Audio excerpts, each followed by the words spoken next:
Hi guys! Approve na sa Senado ang absolute divorce sa bayan ni Juan Pasang Cruz na sinasabing pwede na magdiborsyo ang mga mag-asawa, lalo na yung mga 5 taon ng separada sa tinatawag na Senate Bill 2443. Alam nyo ba guys na sa buong mundo tanging ang Pilipinas lang at ang Vatican City sa Roma ang wala pang divorce. Dito naman sa atin sa Pilipinas, meron na ang tinatawag na legal separation o annulment na tanging mga celebrity at mayayamang tao lamang ang pwedeng kumuha ng annulment sapagkat napakamahal nito, lalo na sa mga pagkuha ng abogado, pag-file ng filing fee. Pero itong absolute divorce ay sinasabi ng Senado na medyo mura naman daw ang pagpa-file nito. So, doon sa mga mag-asawang hindi na nagkakasundo at mag-asawang naghiwalay na, nakatali pa rin sa isa't isa, dahil nga walang diborsyo sa Pilipinas, ay ngayon po ay pasado na ang Senate Bill 2440, maaari na kayong magdiborsyo. Kaya lang sa bayan ni Juan Pasang Cruz, lalo na yung mga moralista, yung mga religious sector sa atin, ang sinasabi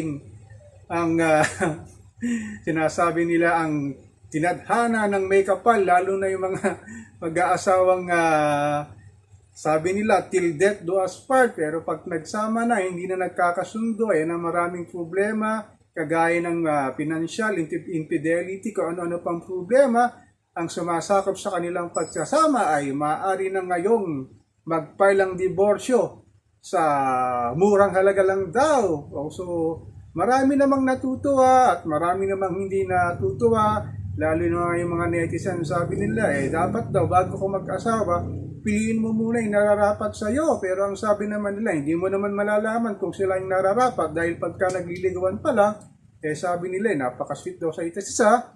Pero pag nagsama na, lalabas na raw ang tunay na kulay ni babae ni lalaki at natatali sila sa pagsasama na ito sa atin ay walang diborsyo. So marami nagpapasalamat sa Senado na sana ay magtuloy-tuloy na itong Senate Bill 2440 at marami na magpapail ng diborsyo dito sa Pilipinas.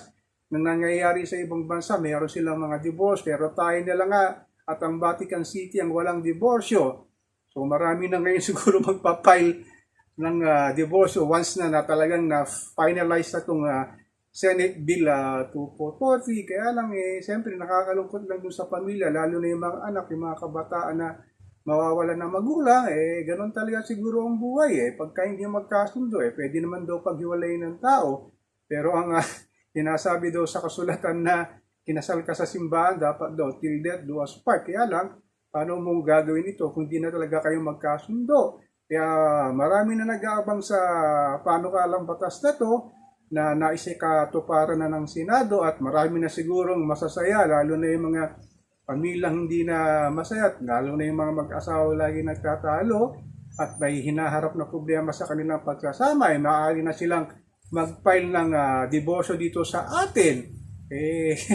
Ganun talaga siguro, at least sumunod na rin tayo sa ibang bansa. Kayo sa ibang bansa, once na hindi kayo magkasundo, pwede nang magdiborsyo. Sa atin dito talagang tali yung mga mag-asawa na hindi na magkasundo, pero hindi sila pwedeng magpakasal sa iba dahil nga kasal sila at nasa bendisyon ng simbahan at ng civil society natin na maaaring hindi pwedeng mag-iwalay. Pero kung may pera ka, sinasabi ko nga kanina, pwede ka mag-file ng legal separation, ng legal annulment. So, ang aking channel, patuloy po tayo magmamatsyag kung saan patutungo itong sinasabi nilang approve na ng Senado ang absolute divorce dito sa atin.